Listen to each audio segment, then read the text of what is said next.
안녕하세요. 특별한 여자들의 이야기 스완클럽의 마담 그레이스 스완 크리스티가 여러분을 초대할게요. 박수. 크리스티님 요 며칠에 이 비가 엄청 많이 왔죠?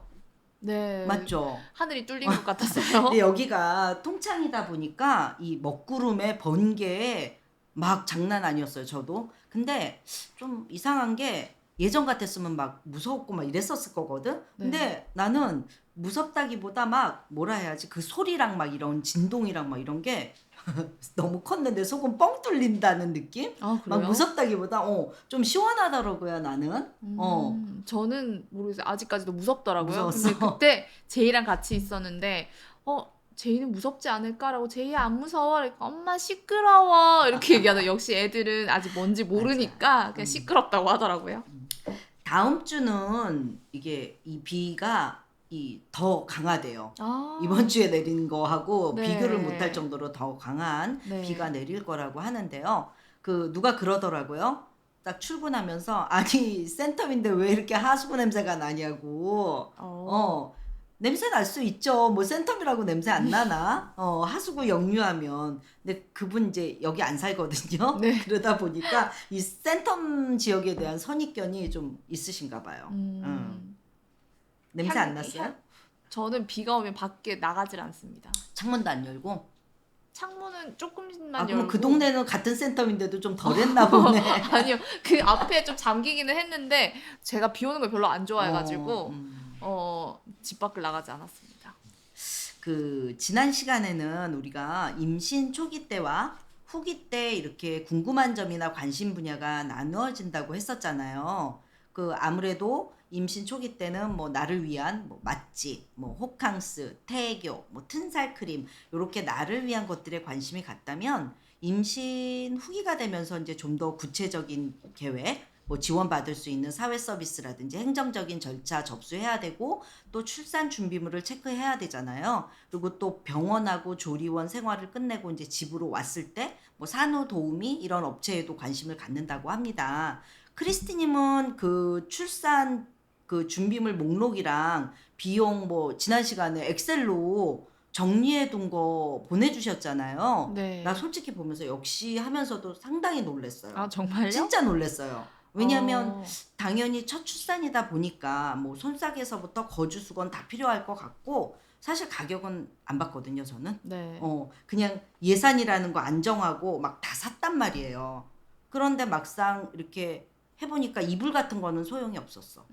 맞죠? 예. 그런데 크리스티님 엑셀 보면서 이 생각보다 출산 비용이 정말 품목도 많고 비용도 많이 드는구나. 이 시각적으로 눈에 확 들어오니까 아 이거 이렇게 했었어야 됐네. 막 이런 생각도 들었고 싶었죠. 그래서 한눈에 정리가 돼가지고 정말 도움이 되겠더라고요. 그래서 구입할 것들, 뭐 대여할 것들, 선물로 받을 것들 막 이런 거 이 자료들은 그래가지고 제가 네이버 카페 이 스완클럽에서도 다운로드 받을 수 있게끔 하셨으니까 요거 지금 듣고 계시는 예비맘들이나 참고하셔도 좋을 것 같습니다. MG 예비 산모님들한테 딱일 것 같았어요. 네, 저도 제 성격이 이런 거라고 저도 임신을 하면서 그걸 정리하면서 처음 알았어요. 아, 내가 이렇게 해야 마음이 편해지는구나. 그리고 뭐가 필요한지 그냥 대략적으로 써가지고는 이게 정리도 안 되겠고, 얼만큼 뭐가 필요한지 모르겠더라고요. 그래서 하나, 두 개씩, 그리고 기존에 다른 사람이 정리해둔 걸 가지고 제가 더 보충을 하고, 거기다 이제 예산까지 넣으니까, 왜 요즘에는 산후조리 비용은 뭐 시댁에서 도움을 주시고, 뭐 애기 낳으면 얼마 요즘도 그런 게 있어요? 있죠. 어디죠? 산후조리 비용은 친정에서 주나? 시댁에서 주나? 그냥 난 둘 다 받았던 거. 저도 뭐 거의 금액 비슷하게 한 300, 그치, 300? 홈페이지 맞지? 네, 요 정도 해가지고 이거 그 안에서 그리고 저희는 이제 월급쟁이니까 또 얼마 정도의 금액으로 우리 선에서 이걸 할 수 있을까라는 걸 정리하다 보니까 솔직히 예산에 따라서 품목의 그 그레이드가 달라지긴 하잖아요. 그리고 이제 네, 그렇다 보니까 그거를 정리하고 정리를 내가 살 했구나. 수 있는 그런 목록들 필요한 것들 하다 보니까는 그렇게 하다 보면 되더라고요. 아무튼 일목요연하게 딱 이게 한눈으로 정리가 돼서 아 나도 꽤 많이 이랬는데 아 역시 다르구나. 내가 또 한숨 미치구나. 이런 생각도 좀 들었어요. 그래서 그럼 이제 첫 번째로 오늘은 그 임신 후기로 접어들면서 나는 뭘 했지? 나는 어떤 게 제일 궁금했을까? 뭐 이런 얘기를 좀 나눠보려고 해요. 그래서 크리스티님은 임신 후기 때 어땠는지 이야기 좀 한번 들어볼까 합니다. 그죠? 네, 후기 때 저는 어땠어요? 몸의 상태요? 아니면은 뭐 그런 준비? 전체적으로. 왜냐면 우리가 똑같이 지난번에도 초기 때는 사실 엄마라는 느낌 네, 잘 안 오잖아. 그쵸. 맞죠? 후기가 되면서 저는 음. 다른 사람들이 들으면 욕할 수도 있겠지만은 항상 말랐었어가지고 살이 음. 한 4, 5kg만 쪄도 몸이 굉장히 음. 무겁더라고요. 음. 그래서 그리고 또 경부 길이가 짧다 그래가지고 후기 때는 조금 많이 누워서 지내고 누워서 지내면서 이제 필요한 용품들을 막 서치하고 음. 비교하고 샘플이 있으면 신청하고 아까 전에 엑셀 정리했던 것처럼 샘플을 막 음. 받아가지고 제가 음. 막 보기도 하고 굉장히 많이 검색을 많이 했던 것 같아요. 그 그 시기에. 지난번에 얘기했을 때 샘플 받아볼 수 있는 또 사이트도 있다고 얼핏 얘기 들은 것 같아요. 네, 맞아요? 요즘 큰 대기업 같은 하기스 같은 경우에는 하기스 기저귀 하기스에도 여러 가지 라인이 라인업이 많거든요. 많지.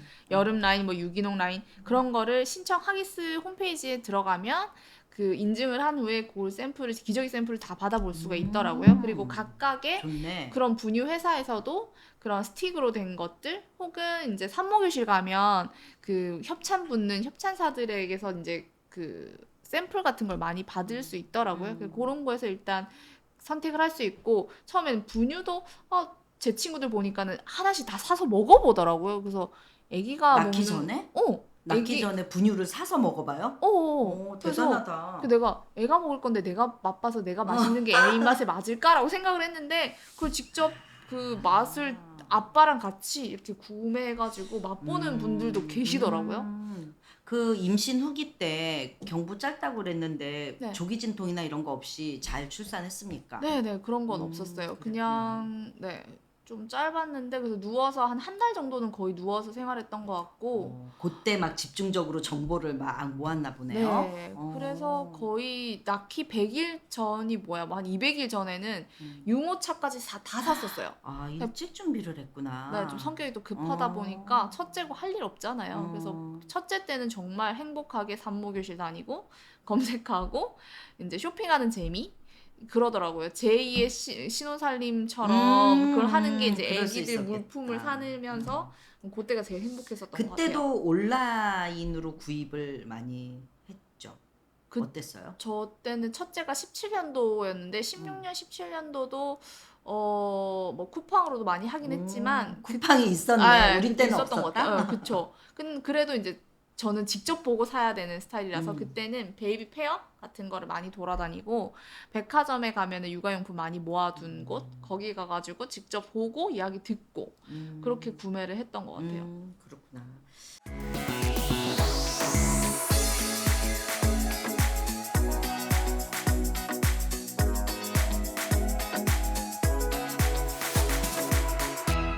자, 그러면 이 이제 품목별로 그때 이제 쇼핑을 막 해야 되잖아요. 네. 후기가 돼서 이제 출산용품을 정하고 그다음에 행정적인 지원 받고 이제 이런 거를 조금 하는데 그 쇼핑을 할 때 젖병, 소독기, 뭐 기저귀, 유모차, 카시트, 침대 이런 것들이 막 있는데 유모차 같은 경우도 6개월 때부터 임신 6개월 때부터 막 네. 준비하고 막 이랬는데 저는 오히려 그런 거는 안 했던 것 같아요. 어, 그래요?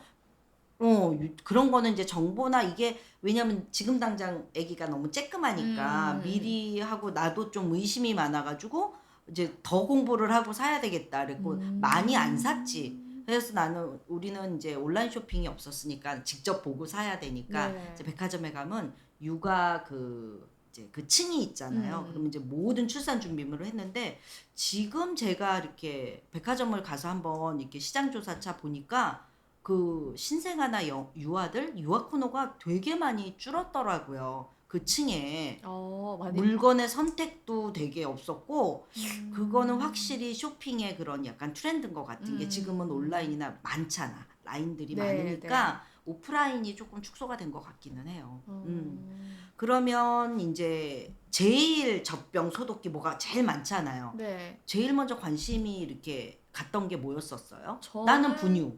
아, 그래요? 난 분유. 저는 유모차? 유모차가 제일 관심이 네. 많았어요. 이렇게 다르다니까? 어. 산모들이나 엄마들이 관심 분야가 제일 먼저 그럼 유모차. 왜 유모차였어요?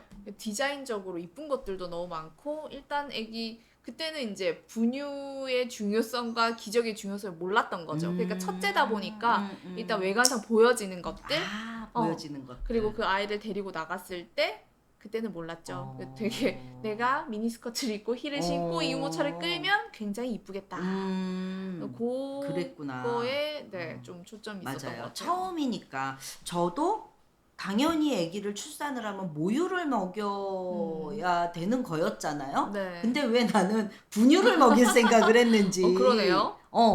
나는 이렇게 모유는 짧다고 생각을 한 것 같아. 모유 먹는 내가 이렇게 모유를 짧게 먹어야지가 아니라 이게 계속 나올 거라는 생각을 못 한 것 같아요. 그래서 언젠가는 분유를 같이 먹여야 되지 않을까? 이제 그런 생각으로 분유에 초점이, 왜냐면 가장 기본적인 거잖아, 먹는 거. 네. 그래서 분유도 그냥 아무 분유를 먹이면 안 된다 생각해서 우리는 직구나 뭐나 이런 게 없었잖아요. 네. 그래가지고 아무튼 드라마틱하게 분유를 선택을 했는데 이제 요런 것도 한번 그때처럼 품목들 이렇게 한 것처럼 왜 분유를 선택을 하는 기준이랑 뭐 국내 요즘은 외국 분유도 많잖아요. 그런 거 분유 선택의 기준이 뭐고 이제 이런 것들 좀 얼만큼 디테일하게 준비를 해왔는지 한번 조목조목 하나씩 한번 볼까요?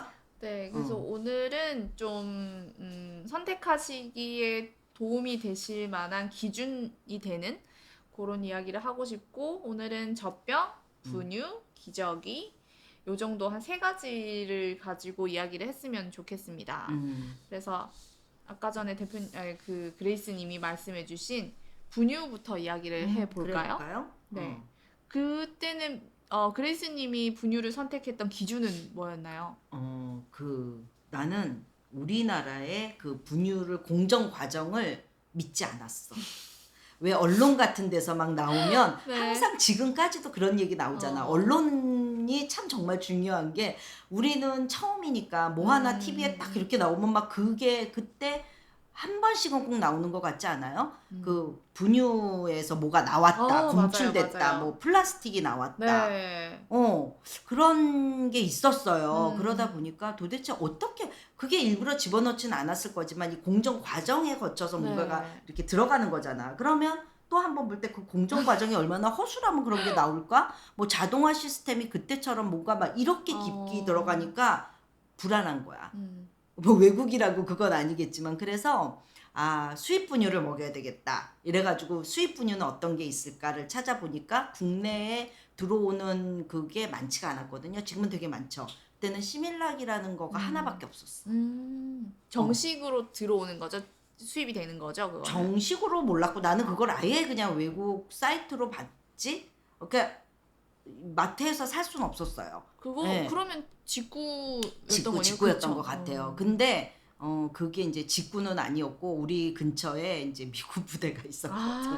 부대에 있는 분들의 아기들을 먹기 위해 공수를 하는 헬리콥터로 부대로 공수하는 그런 거를 좀 루트를. 혹시 그래서 그때 나온 게 헬리콥터 맘이 거기서 나온 거 아닐까요? 막 그랬나 봐. 그래가지고 그래서 그랬을까? 헬리콥터로 공수를 부대에 나와야 되니까 그거를 어떻게 좀 막 아는 지인을 통해 먹이겠다고. 근데 그게 액상이었었어요. 되게 캔으로 나오는 거였었거든. 근데 그거 한 번 따면 아시죠? 한 번 따면 못 먹이잖아요. 그렇죠. 그리고 또 신생아들은 다 못 먹잖아.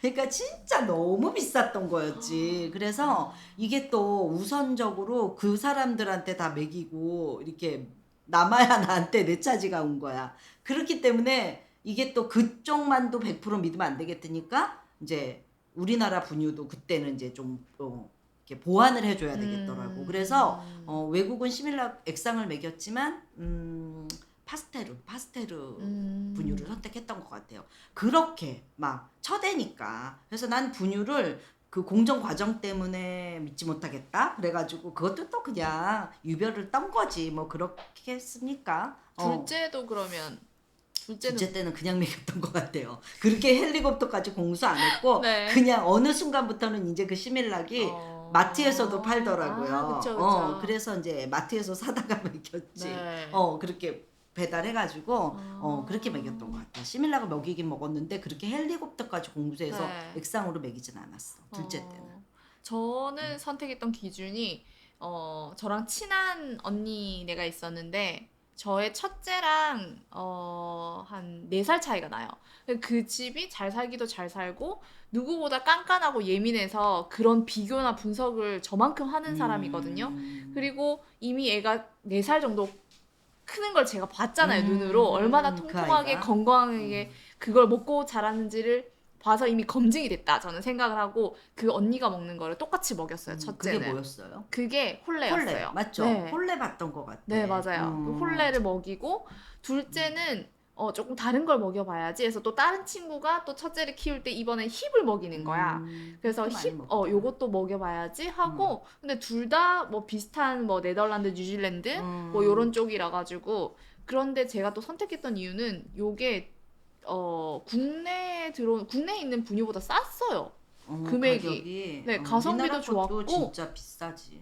그리고 맞다 둘째를 힙을 먹였던 이유가 힙은 가루 분유도 있지만 액상 분유로도 나오는 게 있어가지고 외출할 때 액상이 있으면 편하니까 그래서 액상이 있는 걸로 좀 선택을 해봐야 되겠다라고 생각을 해서 둘째는 힙을 먹였던 것 힙을 같아요. 먹이고 네. 홀레와 힙을 먹이고. 네. 그러면 크리스티님도 결국은 국산 분유가 아니라 수입 분유를 먹였네요. 그쵸. 저도 국산을 좀 믿지 못하는. 큰일 났다. 이 방송 들으면 그러게요. 좀 그렇긴 한데 근데 제가 만나는 산모님들이 분유 선택의 기준을 제가 물어봤거든요. 네. 이렇게 보니까 초산이었던 산모님들은 이 분유 선택의 기준이 의외로 가장 많았던 게 조리원에서 먹였던 거를 그대로 연계해서 먹이더라고요. 네. 왜냐하면 이게 먹던 거 분유를 바꾸면 배가 아플까봐 네. 뭐 탈이 나지는 않을까 그래서 조리원에서 먹었던 분유를 그대로 먹는 경우가 많았고 그 다음에 둘째인 경우에는 큰애 때 먹었는데 그게 별탈 없이 좋았다. 네, 네. 그래서 먹는 산모님들이 의외로 많았어요. 그래서 기준은. 저는 그래서 또 제가 또 의심이 많잖아요. 보통 조리원에 들어가는 거는 협찬으로 해가지고 조리원에 분유가 들어가는 걸로 제가 알고 있거든요. 광고로.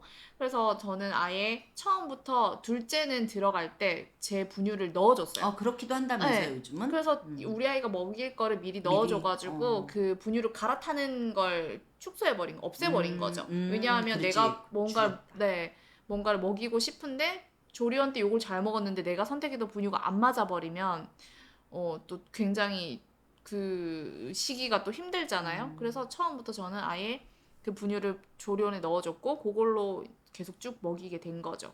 그래서 요즘에 보면은 요즘 엄마들이 굉장히 똑똑하시더라고요. 영양 성분을 하나하나 다 분석을 하시고 요거를 다 그 블로그에 보면은 요런 성분이 있기 때문에 요게 좋고 요건 없기 때문에 뭐 이런 프로바이오틱스를 따로 먹여야 되고 이렇게 다 하시더라고요. 그래서 그런 요즘에는 제조국 뭐 방목으로 키우는지 그리고 영양 성분이 어떤 건지 그리고 내가 수급이 원활한지 그러니까 대형 마트에도 살 수 있는 건지 아니면 직구로 해야 되는지.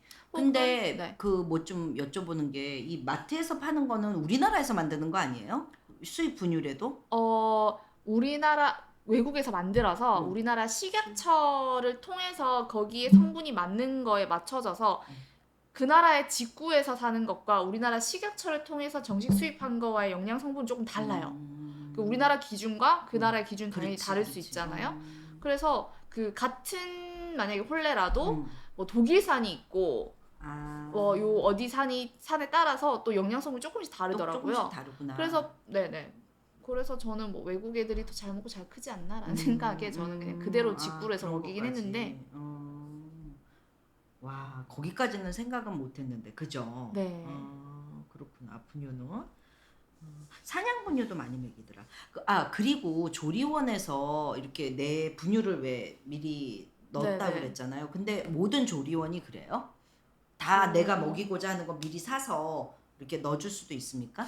되지 않을까요? 저는 첫째, 그거는 좀 물어보면 둘째를 좋겠다. 네, 그죠? 거의 같은 음. 데에서 둘 해봐가지고 다른 음. 조리원은 근데 웬만해서는 산모의 니즈에 다 맞춰주는 걸로 제가 알고 아, 있어요. 그래요? 근데 언뜻 생각할 때, 네. 내가 그런데 조리원에서는 일정, 이렇게 일대 다수의 아기들이잖아. 그럼 그때그때마다 타려고 그러면 이 아이 거 이렇게 섞이거나 뭐 이렇게 자칫 또 이게 이 아이는 이 우유 먹고 저 아이는 B 우유라는 걸 먹고 이러면 그것도 사실은 좀 의심스럽지 않을까? 아, 섞이지 않을까? 맞죠? 근데 그렇게 치면 모유를 전달해 주잖아요. 그러면 내 아, 아이의 맞네. 모유를 또 이 사람 진짜 내 그래. 모유를 먹이고 있는 게 맞아? 맞아. 그렇지 그래서 않을까요? 그런 네. 것 때문에 이 사각지대, 이제 내가 24시간을 지켜보지 못하니까 안 가겠다고 하는 산모들도 있기는 있어요. 아유, 근데 맞죠? 그레이스님이나 저나 너무 인심이 너무 좀 그래, 이것도 좀 문제긴 하지. 그냥 두루두루 무난무난한 네. 산모들도 있을 텐데 이게 의심이 많으니까 맞아요. 의심하면 안 되는데, 네. 맞아요. 그래서 분유는 그냥 이렇게 내가 정해놓으면 그거 가지고 조리원에 갈 때 혹시 이 분유를 먹일 수 있는지도 확인해 보는 것도 팁이기는 하겠다, 그죠? 네. 예. 그리고 하나만 더 정리하자면 네. 이제 국내산을 선호하는 이유 중에 가장 큰 거는 이제 수급에 차질 없이 그리고 네네. 코로나 때문에 그 수출길이 많이 좀 막혔었잖아요, 수입이.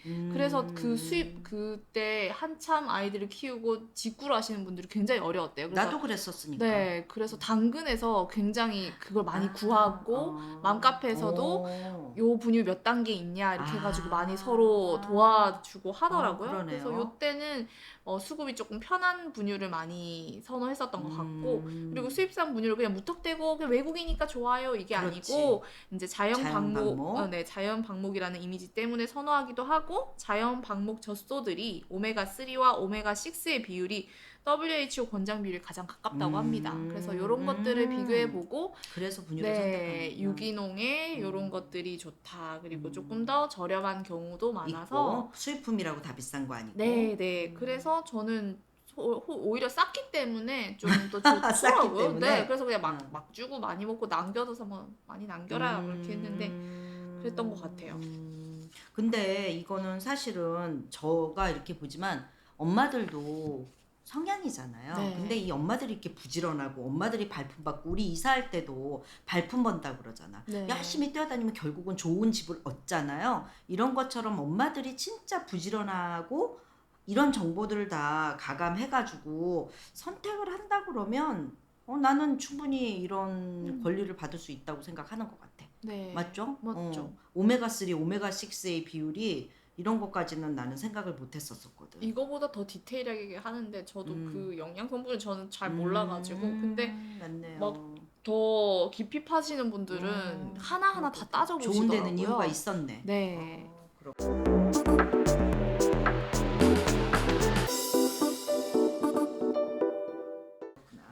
분유는 그렇게 하시고 두 번째는 어땠어요? 두 번째는 이제 분유를 담을 젖병. 젖병. 네, 가장 아이와 오랜 시간 함께 이제 사용할 물품이다 보니까 바로 입에 들어가는 거다 보니까 젖병도 첫째는 이것저것 저도 많이 따져봤는데 결국에는 국민템이라고 하는 게 이유가 있구나. 그리고 제일 많이 쓰는 건 이유가 있지 않겠나라는 생각에 저는 더블아트를 썼었어요. 더블아트? 네. 더블아트들 많이 호환도 많이 되고 하니까 네. 더블아트들 많이 쓰시더라고요. 제가 볼 때도. 네. 그리고 어렸을 때는 또 다들 키우시면 아시겠지만 어렸을 때 배앓이를 한 번씩 하잖아요. 그래서 완전 신생아 때는 제가 닥터 브라운의 배앓이 젖병 안에 이런 공기 빠지는 이런 날개라고 하죠. 네네네 들어가 있더라고요. 그래서 그거를 한 3개월 쓰고 그러고 나서는 이제 중기 넘어가면서부터는 그냥 더블아트의 긴 사이즈를 썼었던 것 같아요. 그리고 중간에 유리도 제가 섞어서 써보기도 했는데 유리는 너무 무거워가지고 네. 유리병. 네, 그래서 종류가 보면 유리, PP, PES, PSU, PPSU, 실리콘, 트라이탄 뭐 이렇게 종류가 많더라고요. 각각의 장단점이 있는데 본인의 스타일에 맞춰가지고 그거는 구매하시면 될 것 같아요. 그래서 요즘 엄마들 제가 또 맘카페에 들어가서 찾아보니까 내가 손목이 아프지만 아이들한테 가장 환경 호르몬이랑 이런 것들이 적고 안전한 건 유리다라고 해가지고 본인이 약하니까 무거운 거 아닙니까? 그럴 수도 있어요. 아, 나도 그 얘기를 좀, 나도 개인적으로 유리병은, 왜냐면 이게 살균과 네. 저거는 또 다르잖아요. 네, 이게 그 UV 소독도 있지만 사실은 저는 열탕으로 삶는 거를 이렇게 권하기는 하거든요. 네. 열탕 소독이 돼야 또 이 분유 찌꺼기라든지 이렇게 보이지 않는. 그래서 유리병은 나 때는 없었지만 이거 참 괜찮구나 이랬는데 조금 걱정되는 건 이거를 새벽에 뭔가를 이렇게 먹이거나 이러면 우리도 사실 너무 졸리우니까 손에서 놓칠 수도 있잖아요. 네. 그러면 이게 좀 깨트려지지 않을까, 깨지지 않을까 하는 그냥 단적인 걱정. 그런데 그다음에 스스로 먹기 시작하면 유리면 혹시나 놓쳐버리면 애기 얼굴에 다치거나 그럴까 봐. 그쵸. 그런 걱정. 그다음에 뭐지 또 이 무거운 거 걱정 이런 네. 거. 근데 제가 한 산모님 댁을 가서 봤거든요. 근데 이 집이 진짜 한 10개 정도가 다 유리병이더라고. 그래서 한번 그 크리스님 생각이 나가지고 이거 하는 동안에 손목이 무겁지 않았어요? 라고 물어보니까 손목이 무거운 걸 생각을 못했대. 이거를 아기한테 조금이라도 모성애가, 네. 근데 이거 모성애하고는 좀 별개지. 이것도 그럴까요? 이 뭐 플라스틱 먹이면 모성애 없습니까? 그건 아닐 건데 이게 이제 성향인 것 같아. 자기가 이분도 의심 안 하지 않았을까?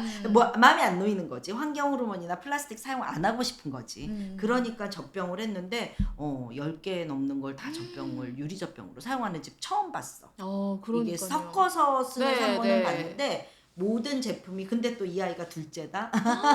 대단하시다. 첫째, 둘째를 다 이렇게 유리 젖병 와. 사용하셨다고 하더라고요. 예. 저는 유리를 많이 못 썼던 이유가 열탕 자신도 없었고. 없었고, 네, 그치 쉽지 무겁기도 않지. 하고. 네, 그치. 그랬어요.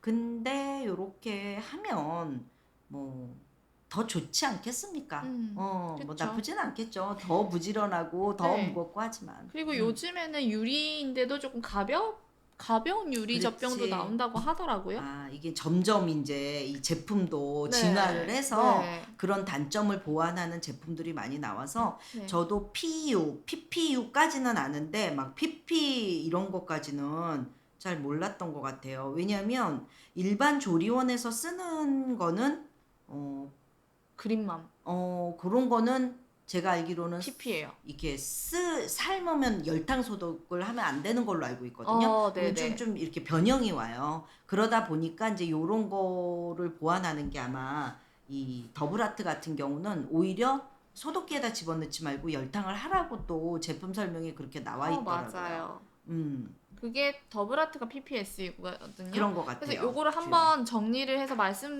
장단점을 하나씩 다 있으니까. 드려보면 좋지 않을까요? 그러니까 요런 것도 조금 저희 그 자료실에 와서 한번 참고를 하셔도 좋을 것 같습니다. 아니면 간단하게 한번 읽어드릴까요? 그렇게 해주세요. 네. 유리젖병 같은 경우에 다양한 방식으로 소독이 가능하고 환경 호르몬이 나오지 않는다. 단점은 무겁고 깨질 수 있다. 여기에 나오는 브랜드 중에는 닥터 브라운, 모윰, 더블아트, 스와비덱스 등 웬만한 젖병 회사에서는 유리젖병도 다 같이 만들고 있더라고요. 선호하는 사람들이 많다는 거잖아. 그렇죠. 점점 더 많아지고 있는 것 같아요. 그리고 PP 많이 알고 계시는 PP인데 요것도 열탕 소독이 가능하대요. 근데 흠집이 나면 세균 번식 가능성이 있어서 주기적으로 교체해줘야 된다고 하네요. 요것도 똑같이 닥터 브라운 그리고 그 조리원에 가면 많이 있는 그린맘, 란시노, 스펙트라 이렇게 있습니다. 그리고 우리가 그리고 PESU 많이 쓰진 않는 것 같은데요. 요거는 미국 식품의약처가 환경 호르몬과 비스페놀이 유출되지 않는 안전한 소재로 승인됐고 가볍고 내구성과 내열성이 높지만 투명한 갈색으로 내용물을 확인하기 어렵대요. 요거는 썬베이비, 치코 요런 요 브랜드가 있대요. 브랜드는 그렇게 썩 많지는 않다. 네, 그죠? 네. 그리고 PPSU는 우리가 많이 알고 있는 더블아트, 닥터 브라운, 베베온, 베베그로, 그로미미가 제일 많고요. 열탕 소독, UV 소독 다 가능하고 내구성과 내열성이 뛰어나다. 단점은 비싸고 젖병 소독 시 변색, 변형이 발생할 수 있다. 저도 요거를 계속 UV를 넣다 보니까 색깔이 더블아트도 그렇고 꼭지도 그렇고 갈색이 조금 색깔이 변하더라고요. 그러니까 바꿔줘라. 네네. 끝까지 쓰지 말고 그쵸. 또 사라 저도 이거지. 한 3-4개월마다 한 번씩 바꿨던 것 같아요. 맞죠. 네. 나는 생각할 때 유리병이 제일 비쌀 줄 알았더니 또 그건 아니. 유리병이 근데 생각보다 제가 비싸진 봤을 않은가 때 봐. 젖병 다 다 비슷해. 비싸요. 비싸. 맞아요. 그리고 실리콘 젖병 이것도 제가 알기로는 비싸요. 실리콘 젖병은 실리콘이 네, 비싸지. 젖꼭지에 주로 쓰이는데 아예 바디까지 전부 다 실리콘인. 이것도 요거 봤던 것 네, 같아요. 네. 그래서 요거는 뿌띠아띠라는 브랜드가 있었는데 요거는 아무래도 실리콘이다 보니까 눈금이 잘 안 보인다라는 뭐 단점이 있다고 하더라고요. 그리고 트라이탄 요거는 이건 유리와 뭐예요? 유리와 플라스틱의 장점으로 환경 호르몬이 검출되지 않지만 내열 온도가 낮대요. 그래서 요거는 그 열탕 소독을 하면 안 된대요. 리첼 그래요? 레이퀸. 네. 음. 그리고 보통 이제 그 젖병의 바디도 중요하지만 아이들이 물어야 되니까 그 제일 잘 무는 젖꼭지에 호환이 되느냐 안 되느냐에 따라서 고르기도 하더라고요. 그래서 첫째는 제가 더블아트를 썼고 그리고 젖꼭지가 더블아트 젖꼭지를 제일 많이 쓰잖아요. 제일 보편적이더라고요. 그래서 요거랑 호환되는데 제가 원래라면 제일 쓰고 싶었던 젖병이 스와비넥스였어요. 스와비넥스 젖병이 너무 예쁘더라고요. 그래서 주로 비주얼적인 걸 좋아하는구나. 맞아, 그랬어요. 왜냐면 외출할 크리스티는. 때 들고 나가면 이쁘잖아요. 네네네. 근데 둘째는 또 딸이었잖아요. 그래서 기억나실지 모르겠지만 여기 약간 호리병처럼 되게 디자인도 많이 들어가 그런 것도 있고 같대. 뭐 핑크 색깔, 보라 색깔 막 이렇게 되게 화려한 그런 디자인이었어요. 그러네. 그래서 그거 여기는 해서 그 취향이었네. 네, 그렇게 해서 젖꼭지만 이제 더블아트 거 끼워가지고 그렇게 썼어요. 나는 젖꼭지를 한 네. 7번 바꿨어요. 처음에 아벤트를 썼었는데 네네. 이게 이제 신생하다 보니까 먹는 거 반 버리는 거 반이더라고. 네. 나중에 알았지. 우리 아이가 식도가 이게 신생아 중에서도 여기가 짧으니까 애가 쬐끔한데 이 구멍. 외국 구멍이 아니라 이제 이 아니고? 우리 애 입 구강 구조가 다른 애기들에 비해 작았던 거지. 네. 근데 외국 젖꼭지나 이런 아벤트사 이런 데는 크잖아요. 네. 그러니까 이게 들어갔을 때 아이가 너무 버거웠던 거야.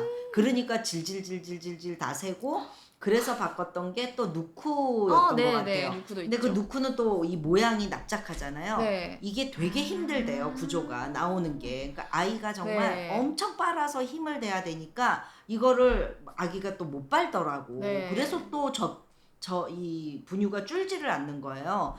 그래가지고 결국은 뭐 다 돌고 하다가 피존사의 거를 지금 보니까 더블아트가 피존 거잖아요. 맞아요. 이게 맞았던 거야. 이 피존계 외형적으로는 그린맘 젖꼭지하고 비슷하거든요. 그거를 장착을 하고 나서야 아이가 잘 먹더라고요. 역시 네. 국민템의 이유가 다 있었네요. 그렇기는 했나 봐. 그래서 네. 젖꼭지가 의외로 중요하구나. 네, 그래서 네. 젖꼭지를 7번 바꿨던 경험이 기억이 납니다. 맞아요.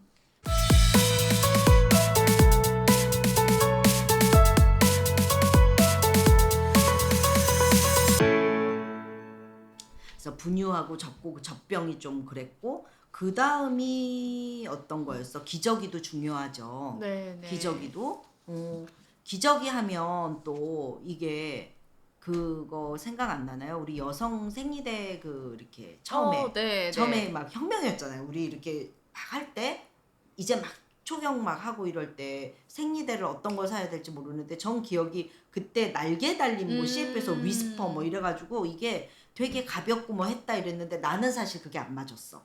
그거를 하면 난리가 난 거지. 막 발진일이 그렇죠. 이 기저귀 발진 것 때문에 여성한테도 그런 발진이 네. 일어난 거죠. 그러니까 생각을 해보면 이게 세잖아. 얇고 흡수력이 좋으면 얼마나 강하겠어요. 이 스트롱하지 않겠습니까? 이러니까 그 케미컬에 네. 약간 또 투마치 케미컬 때문에 내 피부가 소중한 피부가 그렇게 무르지 않았나. 그러면 네. 이제 아기 기저귀 발진도 그래서 네. 우리 아이가 우리는 하기스를 썼을 때 네. 하기스는 지금 라인업이 되게 많이 늘었잖아요. 근데 그때 당시에 하기스를 썼을 때는 애가 난리가 났었어요. 그래서 막 찾다 팸퍼스를 저는 샀던 것 같습니다. 이거 하니까 애기가 괜찮아서 네. 기저귀 발진에는 저는 이제 팸퍼스를 썼던 것 같아요. 저는 딱 진호가 났을 때 17년도였거든요. 그때 우리나라에 리베로 기저귀가 막 들어오고 있을 지금도 많이 때였어요. 써요. 네. 그죠? 근데 이때 이 기저귀를 선택했던 이유가 스웨덴 기저귀이기도 한데 처음에 한국에 들어오다 보니까 선물을 많이 줬어요. 선물을 뭐, 많이 네, 받았구나. 6팩 사면 선물을 주는데 선물을 어떤 걸 줬냐면 애기들 붕붕카, 벤츠 음, 왜 애들 막 타는 거 있잖아요. 그것도 음, 주고 음. 그 다음에 뭐 이런 커다란 기저귀를 사는데 볼풀, 이걸 준단 네, 말이야? 어. 커다란 볼풀장도 주고 처음에 그 좀 선전하느라 네, 그랬어? 선물을 어마무시한 걸 되게 많이 줬어요. 그래서 음, 그거 그거에 또, 때문에도 또 좀 리베로. 혹해가지고 선물 뭘 살 때마다 계속 선물을 줘가지고 그걸로 살림을 좀 많이 차렸거든요. 그래서 음, 스웨덴 거기도 하고 그러면 많이 비싸요? 아니요, 별로 안 아, 비쌌어요. 그렇진 않아요? 차라리 하기스가 더 비싸요. 하기스가 한 어, 장당 막 500원대, 요새 비싼 건 500원대도 하잖아. 600원대도 있더라. 6, 700원 하는데 리베로 같은 경우는 단계에 따라서 다르긴 하지만 장당 그래도 한 완전 어렸을 때는 200원대부터 있었던 것 같아요. 커갈수록 조금 더 금액이 올라가긴 한데 그런데 리베로를 끝까지 못 썼던 이유가 우리 애가 크다 보니까 리베로는 사이즈가. 서양이다 보니까 애들이 사이즈가 그치. 작잖아요. 그래서 결국에는 바꿨구나. 마지막에는 팸퍼스가 조금 더 긴 음, 좀 단계가 높은 것까지 나와가지고 나와가지고. 팸퍼스를 쓰고 네 아니면 하기스 밤기저귀를 쓰거나 이렇게 했었어요. 근데 이렇게 쭉 얘기를 하다 보니까 우리가 국내산과 이렇게 수입을 얘기를 많이 했는데 네. 이렇게 듣기에 따라서는 뭐 수입품을 많이 이렇게 하는데 나는 딱 생각할 때 수입품이 네. 그렇게 국내 그 용품에 비해서 월등하게 비싸지 않다는 점도 참고를 하시면 좋을 것 맞아요. 같아요. 예, 네네네. 질도 좋고 맞아요. 가격도 좀 더 차라리 국내보다 더 싼 싼 것도 경우가 많고 더 맞죠. 많더라고요. 그러면 열심히 발품 팔아야 됩니다. 네, 그래서 다행히 저희 애들은 기저귀에 대한 발진은 별로 없었고, 그 대신에 발진이 생기려고 하면 기저귀의 문제보다는 저는 이제 통풍의 문제지 않나라고 생각을 해서 조금 더 시원하게 해주거나, 뭐 리도맥스를 발라준다거나, 뭐 요렇게 조금 바꿔봤던 것 같아요. 그죠? 그래서 나는 발진 크림은 한 번도 발라본 적 없거든요. 어, 그리고 파우더들 요즘 안 쓰잖아요. 네네. 예, 그게 파우더 더 안 쓰, 오히려 그렇죠. 땅콩을 예, 많이 막는다고 막는다고 해서 해서, 안 쓰죠. 네. 음, 기저귀도 중요하고. 이제 먹는 거, 입는 거 다 했다. 그죠? 네. 그 다음에 저는 제가 이렇게 그 산모님들한테 한번 여쭤봤거든요. 의외로 산모님들이 또 이렇게 궁금해하는 것 중에 하나가, 그 침대. 그 다음이 음, 아기 침대를 아기의 이제 자는 부분을 어떤 걸로 하면 좋겠어요 하고 질문을 또 많이 받아요. 뭐 저상형이냐, 뭐 침대냐, 아니면 바닥에서 재워도 되냐. 왜냐면 그 베이비 처음에 그 100일 전까지 사는 아기 침대는 의외로 되게 기간이 짧잖아요. 네. 짧거든요. 그래서 두 개를 사느니 음. 아예 그냥 처음부터 큰 거를 사서 아기 방을 꾸며줘서 하는 음. 것도 하고 지금은 침대 가드가 아이한테 정서적으로 별로 그렇게 좋지 않다. 왜냐면 자다가 구르면서 자꾸 부딪히니까 아예 바닥에다가 넓게 해서 애들이 막 구르면서 하는 것도 좋다고 그래서 저상형 침대들도 많이들 선호는 하더라고요. 그래서 그 침대 요런 거 좀 관심 많이 가졌고 제가 개인적으로 궁금했던 건 사실 신생아부터 예방접종을 하러 가거나 이러면 카시트가 필요하거든요. 근데 의외로 카시트를 준비를 안 해 놓으신 분들도 되게 많아요. 맞아요. 맞죠? 그래서 왜 미국이나 이런 데는 카시트 안 하고 가면 많이 무조건 잡잖아요. 근데 무조건 잡지. 우리나라 같은 경우는 그런 경우가 많이 없다 보니까 좀 경각심을 안 가지고 있는 것 같은데 저도 이걸 찾아보니까 우리나라에도 법으로 정해져 있더라고요. 그래서 6세 미만에게는 카시트 의무 착용 강제라고 법이 정해져 있어요. 만 6세라고 하는 거는 이제 미취학 어린이, 유치원생까지는 반드시 카시트를 해라 라고 되어 있는데 요즘 카시트 조금만 크면 카시트를 안 하는 경우가 많더라고요. 아직도 안 하나? 나는 우리 큰아이가 2001년생이거든요. 네. 저는 이때부터 카시트를 했거든요. 병원 나는 내가 안고 한 번도 타본 적이 없어서 네. 그쵸. 이거는 해야 되는 게 맞는 게 우리 직원 중에 이제 관리사님 중에도 그런 얘기를 한 적이 있어요. 이 예방접종 하러 가면 카시트에 내가 장착을 이렇게 해서 내 엄마들이 카시트 장착을 잘 못한단 말입니다. 그래가지고 사용법을 해서 저는 시뮬레이션을 좀 해주죠. 가기 전에 내일 병원을 간다려면 이런 식으로 해서 내가 앉혀서 연습을 해봐라. 그리고 나서 장착을 해서 가라 이랬더니 그렇게 했는데도 우리 관리사님 중에 질문을 받는 게 무슨 너무 신생한데 이런 갓난 애기를 이렇게 안고 타야지 시트를 하냐 이렇게 질문을 하는 분도 계셔가지고 제가 너무 놀랬거든요. 옛날 어른들 할머니들이 네. 이 아기를 안고 타 저는 이제 일부러 좀 그 경각심을 갖기 위해서 그 선생님이 아기를 안고 타시면 에어백 안고 타는 거랑 똑같아요. 이렇게 얘기를 하거든요. 얼마 전에도 사실 좀 불미스러운 일들이 있었잖아요. 이게 할머니가 안고 타고 엄마는 운전을 하고 가다가 사고가 났는데 아쉽게도 이제 아이가 그런 케이스는 어떻게 할 건데 평생을 지워지지 않는 거잖아. 그러니까요. 그렇기 우리 때문에. 아이만 아니겠지라는 그럼, 생각 때문에. 그래서 그리고 잠깐이라고 여기서 여기라고 근데 사실은 여기서 여기를 가더라도 날려면 사고는 나거든요. 맞아요. 그래서 저는 이제 이런 부분에 대해서 카시트는 진짜 미리 출산 전에 준비해야 되는 것들이 네. 카시트야. 그래서 제일 안전한 위치가 어딘지 아시죠? 운전석에 대각선으로 해서 뒤보기를 해줘야 맞아요. 가장 안전해요. 왜냐면 네, 앞으로 애기는. 충격을 받게 되면 일단 등으로 충격을 받는 거기 때문에 그렇지. 그나마 좀 충격을 흡수할 수 있고, 그리고 이제 애가 왜 울고 하니까 엄마들은 운전도 초보인데 봐야 여기 되니까 태우고 옆에다가 하니까 네, 굉장히 무서워하시는데 그때는 그러면 이제 아빠랑 같이 외출하는 거를 좀 추천드리고, 아니고서는 뒤보기 하고 요새는 거울 같은 것도 많이 달고 엄마랑 눈 마주치고 그때부터 이제 아이와의 독립성도 키워줘야 되는 게 제가 봤을 땐 그때부터인 것 같아요. 맞지. 네. 근데 사실은 아기가 싫지만 그 미리 거실이나 이런 데서 카시트에다 앉혀버릇하면 나는 그것도 연습이라고 생각을 하거든요. 익숙해지면 애들은 낯설고 처음이니까 우는 거지. 네. 뭐 싫어하는 애들은 처음부터 없거든. 그래서 유모차도 그렇지만 우리 유모차 구입하면 바깥으로 바로 안 나가잖아요. 맞아요. 거실에서 끌고 한 네, 바퀴 돌아주고 거기서 재우고 뭐든지 이 워밍업이라는 게 있기 음. 때문에 카시트든 유모차든 이런 건 집안에서 우리가 조금씩 네. 자꾸 훈련을 해주고 이 아이가 그러니까 익숙하게 접하면 그렇게 난감한 상황은 안 만들죠. 예, 그래서 근데 그건 몰랐네요. 나는 이렇게 운전을 할 때 이 운전자가 스스로 이렇게 본능적으로 뭔가가 충돌이 됐다 이러면 보호하기 위해서 핸들을 꺾는다잖아. 그래서 이 옆자리가 제일 위험하다고 그래서 저는 내 뒤에다가 카시트를 장착을 했던 것 같아. 대각선인 이 회장님 자리가 아니라 내 뒤에다가 했나 봐. 카시트를. 그렇게 했던 것 같아.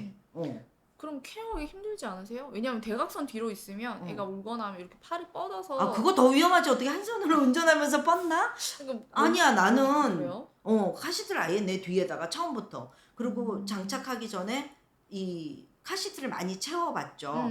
그래가지고 내 뒤에다가 했고 딱 한 번 처음에 이 아이가 고속도로 주행 중에 막 울었어. 때가 났겠죠? 근데 그 상황에서는 대각선에 있었다고 내가 한 손으로 걔를 어떻게 달랠 수가 없어. 애기들은 울음 터졌는데 그걸 어떻게 달래. 뭐 장난감이라도 던져줄 수 있지 않을까? 그래서 저는 주의가 중간에 뭔가를 이렇게 한다고 이거 제일 싫어해서 빨리 차라리 가서 맞아요. 혹은 안전한 곳에 차를 대서 뭔가 이게 더 안전해서 한 손으로 하는 거 싫어가지고 난 내 뒤에 태웠던 것 같아. 근데 그게 편할 수도 있겠는 게, 저는 이제 안전하다고 해서 이렇게 태웠는데 다른 엄마들은 그레이스님처럼 바로 뒤에 태우더라고요. 근데 이게 그죠? 맞을 수도 있는 게 차를 주차할 때, 왜냐하면 애를 꺼내야 되니까 그렇죠. 나도 내리기 편하고 애도 내리려면 한쪽으로 그쵸. 밀어야 되니까. 맞아요. 예. 아니면은 나 쪽으로 너무 붙이면 애를 꺼내기 위해서 나도 힘들고 얘도 힘들고. 맞지. 그러면 바로 뒤에 맞아. 태우는 것도 예. 그게 그랬던 것 같아. 맞을 그게 것 같네요. 그쵸. 그리고 한 손으로 뭔가를 할 생각을 하면 안 된다니까. 그쵸. 그래야 될 것 같은데요. 괜한 저의 이제 20년 무사고 자신감이었습니다. 맞아요.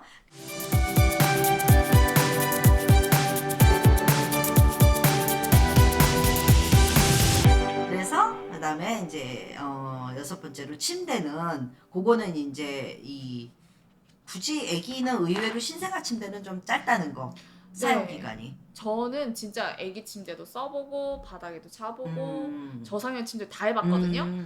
근데 추천드리는 거는 아기가 완전 어렸을 때는 아기 침대를 대여하는 거를 추천드려요. 맞죠. 왜냐하면 진짜 아기를 너무 바닥에서부터 끌어올리거나 그렇지. 기저귀를 갈 때 너무 힘들더라고요. 그럴 때 그냥 좀 서가지고 우리 조리원에서 기저귀 갈듯이 그 높이가 가장 좋았던 것 같아요. 그래서 한 100일 때까지는 애가 이제 뒤집기 시작하면은 높은 곳에 있으면 조금 위험하니까 가드를 올리더라도 100일 때까지는 저는 한 3개월 정도 침대를 대여를 했고 그리고 또 100일 때까지만 저도 이제 방을 각방을 썼어요. 첫째가 있을 때도 둘째가 있을 때도. 왜냐하면 이제 남편이 출근해야 되니까 수유를 해야 되니까 너무 울잖아요. 그래서 딱 100일 때까지만 분리를 해서 바닥에서 저도 이제 충분히 재우고 100일 이후는 합방을 했던 이유가 같이 살아야 그렇지. 되는데 언제까지 따로 살 수는 없잖아요. 보통 다른 분들 얘기 들어보니까 그때 이후로 쭉 각방을 쓰더라고요.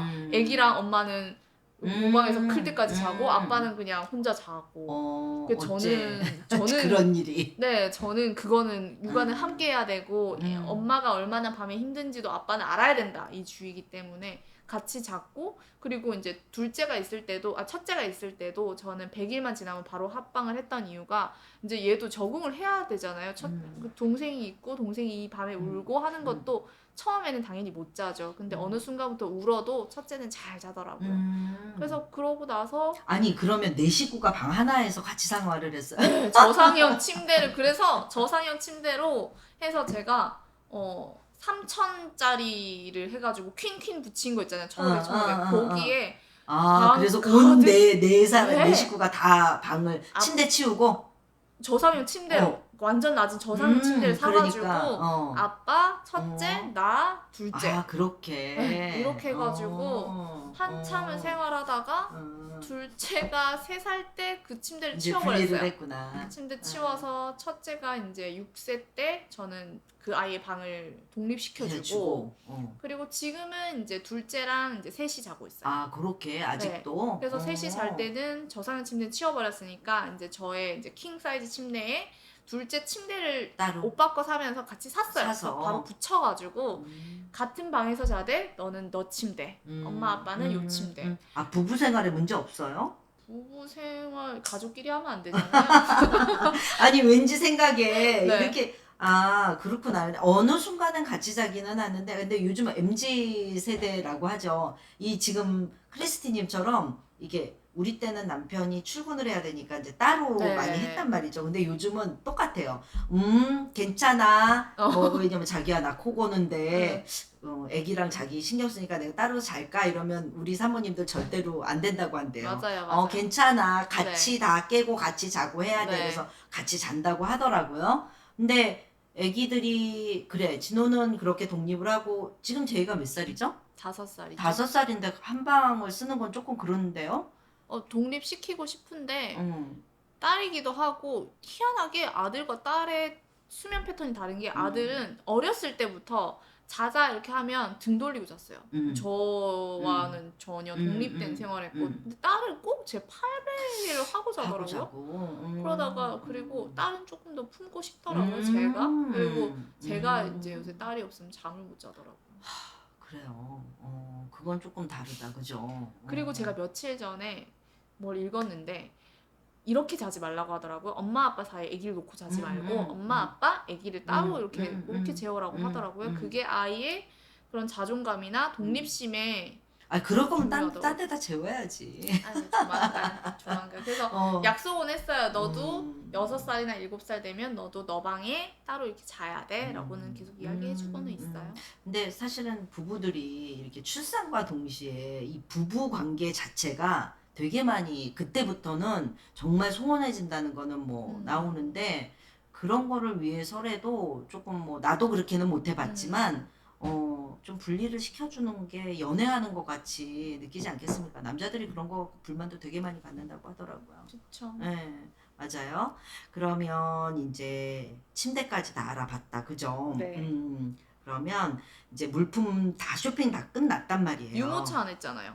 유모차 빼먹었습니까? 너무 많아가지고. 네. 유모차는 아까 중간중간 했던 것 같아. 유모차는 어땠어요? 나는 유모차를 신경을 오히려 안 썼던, 하긴.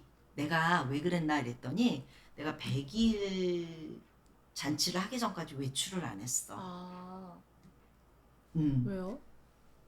그러면 큰일 나는 줄 알았어. 내 아이를 이 바깥 세상에 바깥 공기를 쐬면 안 되는 걸로 해서 세균과 바이러스와의 뭐 그렇지 차단. 그렇게 해서 이 시댁 어른이 아기를 보러 왔는데 방에서 안 나갔어. 이 산모와 아기는 거실을 안 나갔습니다. 그래서 손님 접대를 남편이 혼자 했었을 정도인데 그때 당시에 시부모님이 무슨 생각을 했을까요?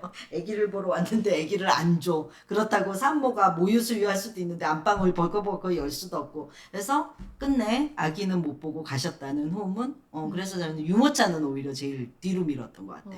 그래서 유모차를 가장 많이 다들 고민을 하시더라고요. 왜냐하면 종류도 너무 많고 가격대도 너무 천차만별이라서 그냥 간단하게 말씀드리면 디럭스, 절충형, 휴대용으로 나뉘는데 뭘 사야 돼요? 이렇게 물어봤을 때 저는 당신의 라이프 스타일에 맞춰서 사세요라고 저는 말씀드리고 싶은 게 저 같은 경우는 조리원 동기들이랑 애기들 4개월 때부터 문화센터를 다니기 시작했어요. 그래서 4개월 때부터 나가려고 하면 아직 어리고 목도 못 가누고 허리에 힘도 없잖아요. 그러면 저는 절충형 이상은 사야 된다. 절충형 디럭스를 사야 되고 절충형 같은 경우는 좀 180도, 아니 90도까지 이게 잘 안 누워지는 것도 있고 차양막이 다 안 내려오는 것도 있고 가볍긴 해요.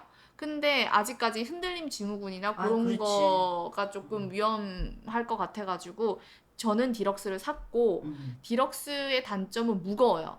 그 대신 안정성이 있기 때문에 저는 충분히 저 혼자서는 빼고 실을 수 있다라는 자신감도 있었고 운전도 저는 오래 했기 때문에 디럭스는 충분하다. 그런데 이제 아빠 없이 외출하는 건 잘 못해요. 혹은 운전을 잘 못한다고 하면 저는 디럭스는 추천하지 않아요. 그리고 외출도 저는 그레이스님처럼 좀 뒤에 할 거예요 라고 하면 절충형 그리고 휴대용으로 바로 사셔도 저는 상관없다고 생각을 하거든요. 근데 분명히 절충형이나 휴대용은 꼭 2대는 꼭 있게 될 거예요. 저는 한 5, 6대가 있었어요. 왜냐하면 주로 외출하는 차에 디럭스 실려 있고 집 앞에 외출용으로 절충형 있고 엄마 집에 애 보러 가야 되니까 엄마 집에 한 대 놔두고 시댁에도 한 대 놔두고 그리고 그렇구나. 지금도 저는 아직 휴대용 유모차는 하나 가지고 있고 휴대용 유모차가 지나면 요새는 트라이크라고 해가지고 휴대용보다 좀 더 간편한 게 있어요. 혹시 사진에서 보셨는지 모르는데 여행 갈 때 딱 안전바만 있고 안전바 잡는 것만 있고 애가 제가 끄는 것만 있어요. 등받이 이런 거 하나도 없고. 하나도 없고. 네, 난 위험할 것 같아. 근데 괜찮아? 그거는 그래서 5살 이후나 4살 이후로 태우라고 하거든요. 왜냐하면 그 애들이 클수록 처음에는 태어나자마자 걷기 시작하면 유모차를 잘 안 타려고 하는데 이제 세상을 알고 나서 걷는 게 힘들다라는 걸 알기 시작하면 안 걸어요. 저희 첫째가 둘째가 유모차를 타는 거 보고 지도 안 걷겠다고 아직도 안 걸으려고 하거든요. 뭐 아빠 보고 안아달라고 하는데 아빠가 30kg짜리를 어떻게 하나요? 미치겠다. 그래서 트라이크를 가지고 온 세계 여행, 뭐 세계 여행까지는 아니더라도 여행을 여행 갈 때 그거만 딱 가지고 가면 엄청 간편하거든요. 그래서 비행기도 실리고 공항에서도 안에서도 제가 그거를 끌고 다니고 그냥 기내에 실어버리고 그러고 보니까는 그런 좀 더 휴대용보다도 좀 더 컴팩트한 그러니까 나이에 따라서 저는 다 써봤죠. 디럭스, 절충, 그랬구나. 휴대용, 트라이크. 난 이렇게 디럭스 해가지고. 하나였던 것 같아요. 아 그래요? 어. 휴대용 그럼 걷기 시작할 때는 안 태워주셨어요? 별로 안 걸었던 거지. 이게 그러면 볼 때 디럭스를 집 언제까지? 집 앞에도 나는 유모차를 이걸 끌고 안 갔던 거지. 그럼- 디럭스로 갔던 거지. 그걸로만 갔고 절충형이나 이런 것들은 이게 쓸리잖아요. 네. 가볍잖아. 네, 그러니까 네. 조금만 있을 때 옆으로 넘어지고 막 이런 맞아요. 것들이 싫어서 디럭스를 많이 끌었고 문센 같은 데 갈 때는 내가 아기띠로 내가 안아서 이동을 했고 그 다음에 어느 정도 이야기가 걷기 시작할 때는 아빠한테 맡겼고 그랬던 것 같아요. 저는 이거는 유모차는 하나였던 것 같아요. 근데 이 신생아한테 유모차는 디럭스가 맞아요. 맞아요. 이 뇌 흔들리거나 이런 걸 따라서 절충형이나 휴대용은 그죠. 근데 요새 절충형도 디럭스 같은 절충형 또 많이 나왔겠지. 많이 나오더라고요. 근데 저는 디럭스가 뭐가 다르냐고 했을 때 그 문화센터 가면 애가 유모차 거부할 때가 있거든요. 그러면 애를 안아야 돼. 한 손으로 유모차를 끌어야 돼. 그때 핸들링이 정말 중요하거든요. 그렇구나. 그러니까 절충형은 바퀴가 헛도는 거야. 그러니까 너무 한번 들고 가다 죽을 뻔했거든요. 근데 역시 디럭스의 비싼 거 저는 그때 스토키를 썼었는데 한 손으로 핸들링이 좋다라는 게 이거구나라고 했던 게 그때 아기띠도 없는 상황에서 애는 안았지. 한 손으로 이 유모차는 끌어야 되지. 그래서 그래서 다들 디럭스를 끄는구나라는 거를 그때 알았죠. 그래서 우리 사모님들 이렇게 보면 스토케들 제일 많이 썼고 미마자리도 쓰고 에그도 맞아, 요즘 쓰더라고요. 에그를 많이 쓰더라고요. 요즘 에그 많이 써요. 근데 나는 요 세 개 중에 미마자리가 제일 예뻤어. 저도 고민 엄청 많이 했어요. 미마자리를 살지 스토키를 이게 살지. 맞아. 이게 예뻤어. 이게 예뻤는데 이게 엄마 혼자 외출하기에는 이게 참 거하대요. 잘 안 접힌다고 하는 것 같던데 웬만한 차에 안 들어간다고 하는 것 같았어. 트렁크도 커야 되고 그 세 개 다 굉장히 좀 왜냐하면 그 애를 혼자서 카시트에 내리고 빼고 그 하기 전에 또 혼자 조립을 해야 되고 막 접어야 되고 한데 또 무겁거든요. 그래서 좀 웬만한 그런 거를 이렇게 쉽게 하시는 분들은 상관없는데 그래 맞아. 힘들어 하면은 이제 요거는 그치. 남편하고 외출하실 때 그냥 쓰고 절충형은 웬만하면 한 두 번 정도로 절충형은 웬만해서는 분리하지 않거든요. 디럭스는 왜 이걸 떼고 이걸 접고 막 해야 되잖아. 이러는데 근데 절충형 그냥 한 번에 딱 원터치로 조금 접어지는 게 많으니까 그런 거 그랬던 것 같아. 맞나요? 그래서 이것도 결국은 뭐냐면 우리가 이 출산용품이나 이런 게 엄마 취향이야. 맞아요. 맞죠? 맞아요. 엄마 취향인데 엄마 취향으로 하다 보니까 이 무수한 제품들 중에 진짜 내가 선택하는 것도 정말 예뻐서 사는 경우도 있고 환경 때문에 사는 경우도 있고 결국은 엄마 때문에 엄마 취향대로 산다. 그러니까 이제 우리는 요거를 좀 이왕이면 취향대로 하더라도 이런 참고를 해서 하면 도움이 되지 않을까.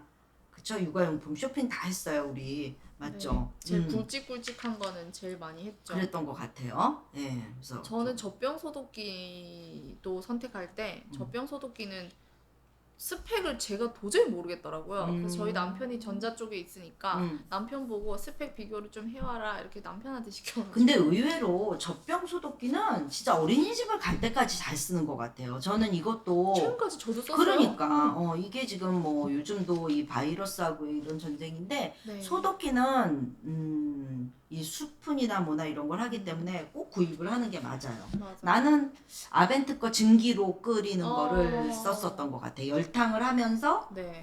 아벤트 증기로 했지 UV는 안 썼던 것 같아요. 근데 요거는 참 제가 좋아하는 아이템이기도 해요. 이건 꼭 써라. 네. 그래서 쇼핑을 우리가 지금 다 했어요. 진짜 시간 엄청 많이 걸리는데 그만큼 우리가 선택을 잘해야 되는 거니까. 그래서 제가 그 육아 선배한테 물어봤거든요. 고민해야 될 게 너무 많다. 선택해야 될 게 너무 많다. 그러니까 죽을 때까지 선택의 연속이다. 아이를 근데 키우면서. 우리는 이게 좀 선배잖아. 네. 그러니까 이 선택의 폭을 조금 줄여주기 위해서 네. 이게 또 좀 정리를 해주는 것도 난 나쁘지 않다고 보거든요. 네. 좀 도움이 되셨으면 좋겠습니다. 그러게요.